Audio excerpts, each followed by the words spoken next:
Apakah kalian tanpa sadar pernah menghabiskan waktu semalaman hanya untuk scroll media sosial hingga produktivitas hidup di keesokan harinya jadi berantakan?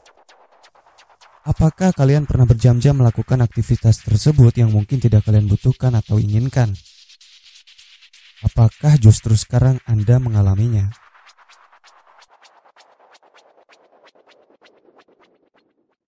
Menghabiskan waktu berjam-jam bahkan semalaman memiliki dampak yang signifikan terhadap berbagai aspek kehidupan kita. Mulai dari kesehatan fisik dan mental, hingga hubungan sosial dan produktivitas. Mungkin salah satu dari hal ini sedang Anda alami. Gangguan kesehatan mental, canduan atau addiction, gangguan tidur, penurunan kualitas fokus, perasaan kesepian, penyebaran informasi yang salah atau misinformasi, kesehatan fisik yang terganggu, kurangnya waktu untuk aktivitas yang lebih bermakna, dampak pada hubungan pribadi, dan masih banyak lagi dampak yang bisa ditimbulkan dari kebiasaan tersebut. Dari hal-hal itu, timbul pertanyaan-pertanyaan kritis. Apa yang sebenarnya terjadi? Kenapa saya melakukan itu? Dan bagaimana media sosial membuat kita tidak sadar akan waktu? Pertanyaan terakhir adalah salah satu kunci dalam video ini, dan mengerucut kepada siapa yang membuat media sosial dan bagaimana mekanisme pembuatannya hingga konspirasi terbesar di dalamnya. Dan ia bernama Mark Zuckerberg. Siapa orang ini? Kita mulai masuk dalam videonya. Mark Zuckerberg, pendiri dan CEO Meta yang sebelumnya bernama Facebook, adalah salah satu tokoh paling berpengaruh di dunia teknologi. Dengan pencapaian yang luar biasa dan kekayaan yang menjadikannya salah satu orang terkaya di dunia. Perjalanan hidup Zuckerberg merupakan kisah dari seorang anak muda yang bercita-cita menghubungkan dunia melalui teknologi. Namun, di balik kesuksesannya, ada sisi gelap yang melibatkan kontroversi, teori konspirasi, dan tantangan etis yang semakin besar seiring berkembangnya bisnis yang ia dirikan. Dan kita akan membahas semua itu dalam satu rangkuman video agar kalian bisa menjawab semua pertanyaan tersebut. Pastikan Anda menonton sampai akhir.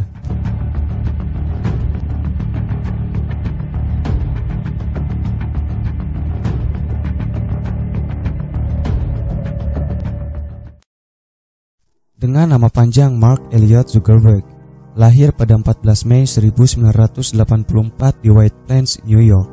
Sebagai anak kedua dari pasangan Edward Zuckerberg, seorang dokter gigi, dan Karen Gardner, seorang psikolog. Mark tumbuh dalam keluarga yang sangat mendukung kecintaannya pada dunia akademis. Keluarganya memberi nilai tinggi pada pendidikan, dan ini tercermin dalam kebiasaan keluarga yang selalu mengutamakan diskusi intelektual di rumah.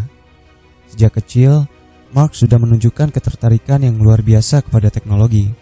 Pada usianya menginjak 12 tahun, bahkan ia berhasil menciptakan program pertamanya, sebuah perangkat lunak bernama ZUCnet, yang digunakan untuk menghubungkan komputer keluarganya serta memfasilitasi komunikasi antara ayahnya dan staf klinik gigi tempat ia bekerja. Keberhasilan ini menjadi cikal bakal dari perjalanan panjang Mark di dunia teknologi. Namun, meskipun ia memiliki bakat luar biasa dalam bidang komputer, Zuckerberg juga dikenal sebagai seorang yang sangat fokus pada hal-hal yang ia minati. Ketika teman-temannya sibuk dengan kegiatan sosial, Zuckerberg lebih memilih menghabiskan waktu di depan komputer, mengasah keterampilan teknisnya. Ia bahkan menciptakan Snaps Media Player, sebuah perangkat lunak pemutar musik yang menggunakan algoritma untuk memprediksi lagu yang disukai pengguna. Program ini sangat populer di kalangan teman-temannya dan menarik perhatian dari perusahaan besar seperti Microsoft dan AOL yang ingin membeli perangkat lunak tersebut. Namun, Zuckerberg menolaknya, memilih untuk terus mengembangkan karya-karyanya sendiri. Ada kata kunci dalam pernyataan di atas, yakni Mark Zuckerberg menggunakan algoritma untuk memprediksi lagu yang disukai pengguna. Itu menjadi salah satu keterkaitan dalam video ini dan akan kita bahas keterkaitannya di akhir video. Filosofi hidup Mark Zuckerberg sangat dipengaruhi oleh visinya untuk menghubungkan dunia melalui teknologi. Sejak pertama kali menciptakan Facebook, ia percaya bahwa internet harus menjadi alat untuk membuka dunia yang lebih terbuka dan lebih terhubung. Visi ini tercermin dalam tujuan utama Facebook, menciptakan platform di mana orang bisa berbagi informasi, berkomunikasi, dan membangun hubungan tanpa batas geografis atau sosial. Zuckerberg selalu menekankan bahwa teknologi harus digunakan untuk memberdayakan orang. Salah satu contoh paling jelas adalah bagaimana Facebook memungkinkan orang-orang di seluruh dunia untuk tetap terhubung dengan teman, keluarga, bahkan orang yang mungkin tidak mereka temui lagi. Platform ini memberikan kesempatan untuk berbagi cerita, gambar, dan momen penting dalam kehidupan mereka dengan mudah. Namun, Zuckerberg juga mengakui bahwa dengan besarnya pengaruh Facebook, datanglah tanggung jawab besar. Seiring berkembangnya platform, ia terus mencari cara untuk meningkatkan pengalaman pengguna. Keinginannya untuk berinovasi tidak hanya terbatas pada media sosial, tetapi juga berlanjut ke teknologi terbaru seperti virtual reality atau VR dan augmented reality atau AR. Inilah yang membawa Zuckerberg untuk mengubah nama perusahaan menjadi Meta pada 2021 dengan fokus besar pada pengembangan metaverse, sebuah dunia virtual yang memungkinkan orang berinteraksi dalam ruang 3D, 3 dimensi.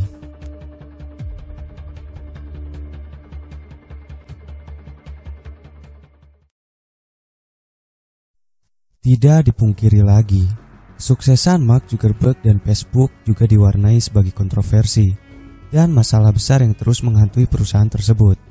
Salah satu masalah terbesar yang dihadapi Zuckerberg adalah isu privasi data.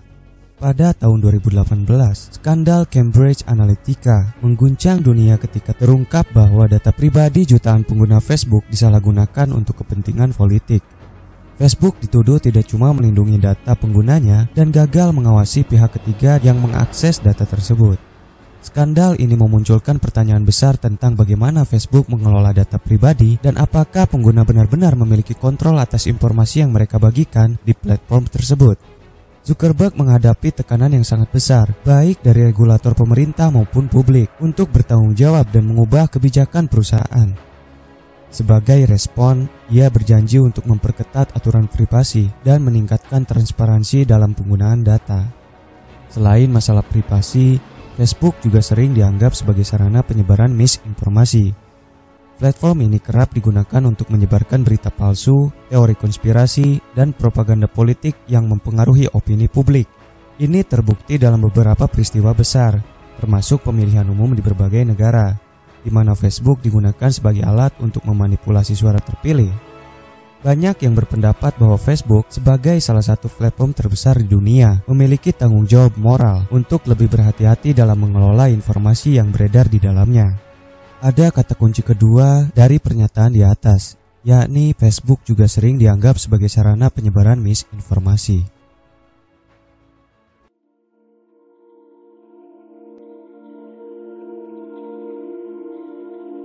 Salah satu teori yang cukup populer adalah bahwa Zuckerberg memiliki niat tersembunyi untuk mengendalikan informasi global melalui Facebook dan platform lainnya yang ia kembangkan.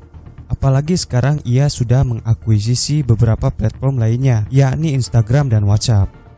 Beberapa pihak beranggapan bahwa Zuckerberg dan Facebook memiliki akses yang sangat besar terhadap data pribadi dan perilaku penggunanya, yang dapat dimanfaatkan untuk mempengaruhi keputusan politik dan sosial. Selain itu, ada teori konspirasi yang mengatakan bahwa Zuckerberg terlibat dalam agenda pengawasan global. Platform seperti Facebook diklaim sebagai alat untuk mengumpulkan informasi pribadi pengguna yang digunakan oleh pemerintah atau pihak lain untuk tujuan tertentu.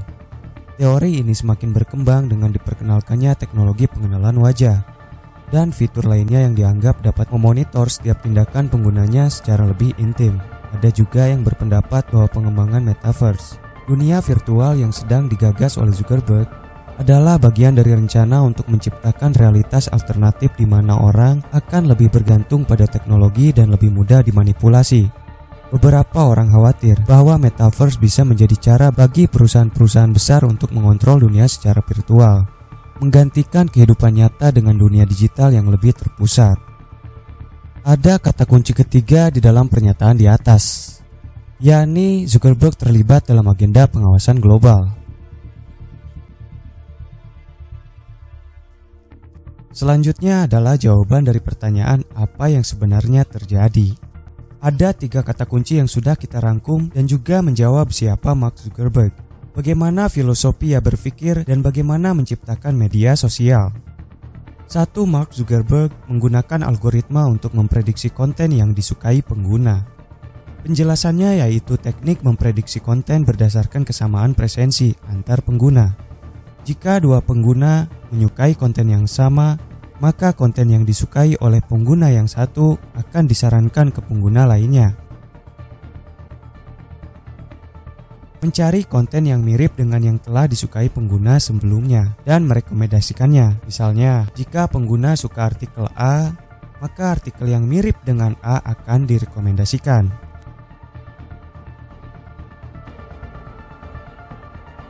Dua, sarana penyebaran misinformasi atau informasi yang hoaks.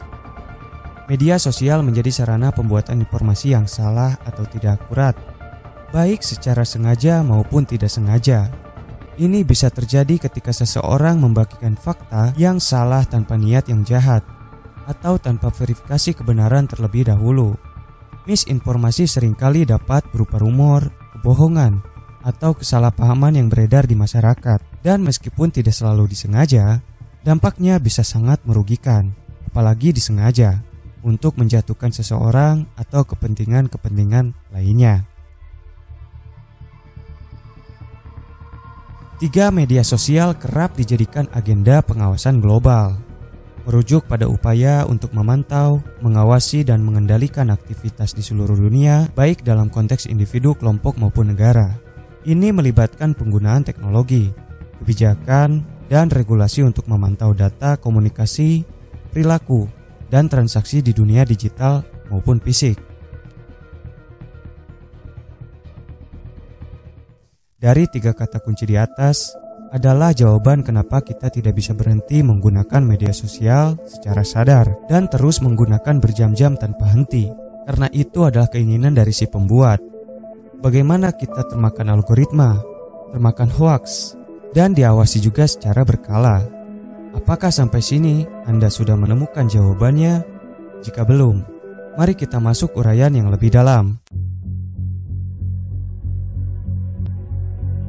Media sosial memiliki kekuatan besar dalam membuat kita lupa waktu.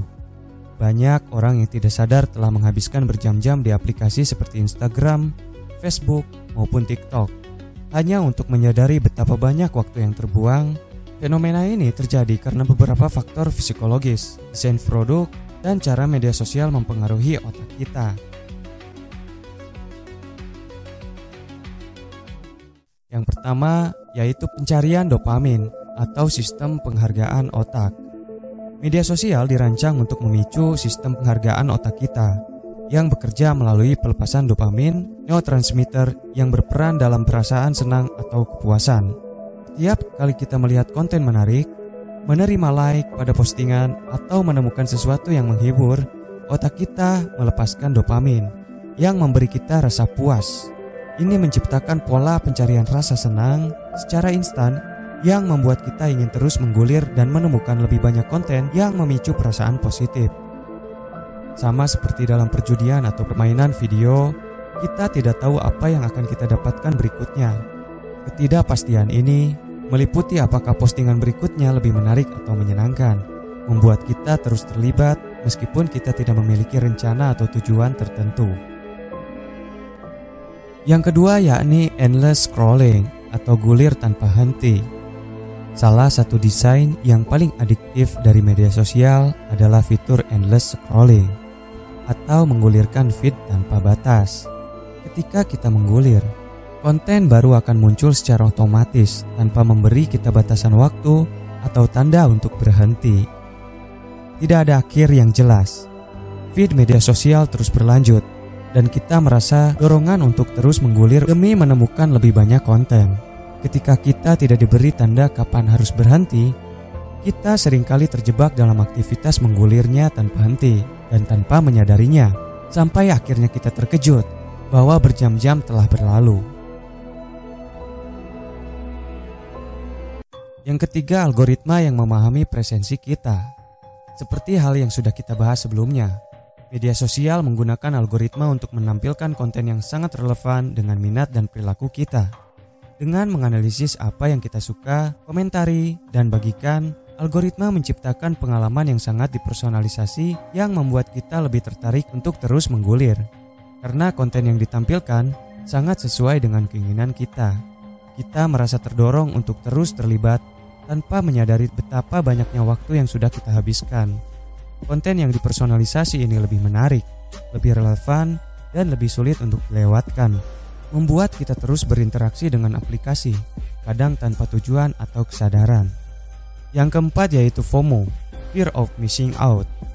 FOMO atau rasa takut ketinggalan adalah salah satu perasaan bahwa kita akan melewatkan sesuatu yang penting atau menarik jika tidak terus memeriksa media sosial. Ketika melihat teman-teman atau orang-orang yang kita ikuti memposting foto atau cerita tentang aktivitas mereka, liburan, pencapaian pribadi, atau hal-hal seru lainnya, kita merasa ada dorongan untuk tetap terhubung agar tidak ketinggalan informasi tersebut.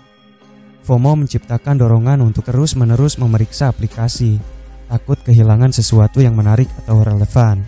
Ketakutan ini mendorong kita untuk tetap berada di aplikasi lebih lama, meskipun kita sebenarnya tidak memiliki kebutuhan mendesak untuk melakukannya. Kelima, pemberitahuan dan notifikasi. Pemberitahuan dari media sosial adalah alat yang sangat efektif dalam menarik perhatian kita kembali ke aplikasi. Setiap kita menerima pemberitahuan, baik itu tentang pesan baru, komentar atau like pada postingan kita cenderung membuka aplikasi untuk mengeceknya. Bahkan jika kita tidak berniat untuk membuka aplikasi, notifikasi ini memicu rasa ingin tahu dan dorongan untuk segera melihat apa yang terjadi. Pemberitahuan ini membuat kita merasa terhubung dan terkendali, namun juga membuat kita terperangkap dalam siklus cek notifikasi yang tidak berujung. Setiap notifikasi mengalihkan perhatian kita ke kegiatan berikutnya di aplikasi tanpa menyadari waktu yang berlalu. Keenam, desain yang menggunakan warna dan gambar menarik. Media sosial menggunakan desain yang menarik secara visual, seperti warna cerah, gambar menarik, dan video yang bergerak untuk menarik perhatian kita. Konten visual yang menggunakan emosi atau estetika bisa sangat memikat, mendorong kita untuk terus menggulir dan melihatnya lebih banyak. Kita cenderung menghabiskan lebih banyak waktu di platform yang memberikan rangsangan visual yang memuaskan atau menarik perhatian. Media sosial juga sering memanfaatkan prinsip psikologi secara kontras visual atau elemen yang bergerak, seperti video autoplay, untuk membuat kita lebih fokus pada konten yang sedang ditampilkan. Yang ketujuh adalah efek ketergantungan sosial. Media sosial memberikan gambaran tentang kehidupan sosial orang lain, yang sering kali menampilkan momen-momen penting atau prestasi. Ini menciptakan perasaan bahwa kita harus tetap terhubung untuk menjaga status sosial kita atau agar tidak ketinggalan pertemuan sosial penting. Keinginan untuk tetap terlibat dalam dinamika sosial membuat kita terjebak dalam kebiasaan memeriksa feed media sosial secara terus-menerus. Kita menjadi terlalu fokus pada kehidupan orang lain, perasaan diterima, dan menjadi bagian dari sesuatu yang akhirnya membuat kita menghabiskan lebih banyak waktu di platform sosial tanpa menyadari betapa banyak waktu yang telah terbuang. 8. Kebiasaan atau ketergantungan. Dan yang ini adalah keberlanjutan dari beberapa hal yang sudah terjadi.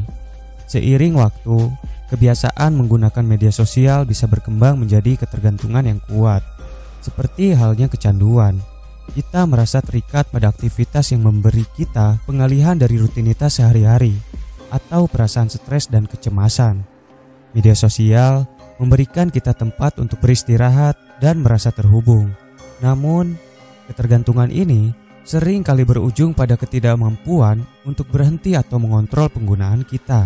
Ketika kita merasa bosan atau cemas, kita cenderung membuka media sosial sebagai cara untuk mengisi waktu atau melarikan diri dari perasaan tersebut. Kebiasaan ini memperburuk ketergantungan, karena setiap kali kita membuka aplikasi, kita memberi diri kita dorongan sementara yang membuat kita ingin kembali lagi. 9. Yaitu video dan autoplay yang mengundang ketertarikan. Fitur autoplay di media sosial seperti Instagram dan Facebook membuat kita terus menonton video tanpa henti. Ketika satu video selesai, video berikutnya otomatis diputar. Proses ini memberikan pengalaman tanpa batas yang sangat memikat, di mana kita merasa terdorong untuk terus menonton hingga video berikutnya. Bahkan, jika kita awalnya tidak berniat untuk melakukannya, video yang bergerak atau menarik perhatian lebih mudah menarik kita untuk berlama-lama di aplikasi, yang akhirnya membuat kita kehilangan jejak waktu. Terima kasih jika Anda masih menonton video ini. Adapun saran yang lebih bijak menggunakan media sosial. Atur batasan waktu. Tentukan waktu khusus untuk menggunakan media sosial dan pastikan untuk tidak melebihi batas yang sudah kamu tentukan. Gunakan aplikasi pengelola waktu untuk membantumu tetap disiplin. Gunakan media sosial untuk tujuan yang positif. Seperti halnya video ini, gunakan media sosial untuk belajar, terhubung dengan teman-teman atau komunitas yang positif, dan berbagi informasi yang berguna. Hindari terjebak dalam konten negatif atau yang membuang-buang waktu. Matikan notifikasi. Ini adalah salah satu cara. Matikan notifikasi aplikasi media sosial agar kamu tidak terus-menerus tergoda untuk mengecek ponsel. Ini akan membantu mengurangi gangguan dan meningkatkan fokus pada hal-hal penting. Ambil waktu untuk offline. Luangkan waktu untuk beristirahat dari media sosial. Cobalah untuk menghabiskan waktu di luar ruangan, berkumpul dengan teman-teman atau keluarga secara langsung yang mungkin sudah lama tidak kamu rasakan, atau melakukan aktivitas yang mendukung kesehatan mental dan fisikmu. Sesekali lihatlah alam. Refleksi diri. Sering-seringlah bertanya kepada diri sendiri, apakah penggunaan media sosial membantumu mencapai tujuan hidupmu atau justru mengganggu? Jika merasa tidak sehat atau stres, pertimbangkan untuk mengurangi waktu di media sosial. Jaga privasi dan keamanan. Ingat untuk selalu menjaga privasi pribadi dan data di media sosial. Hindari membagikan informasi yang terlalu pribadi dan pastikan untuk memahami pengaturan privasi di platform yang digunakan.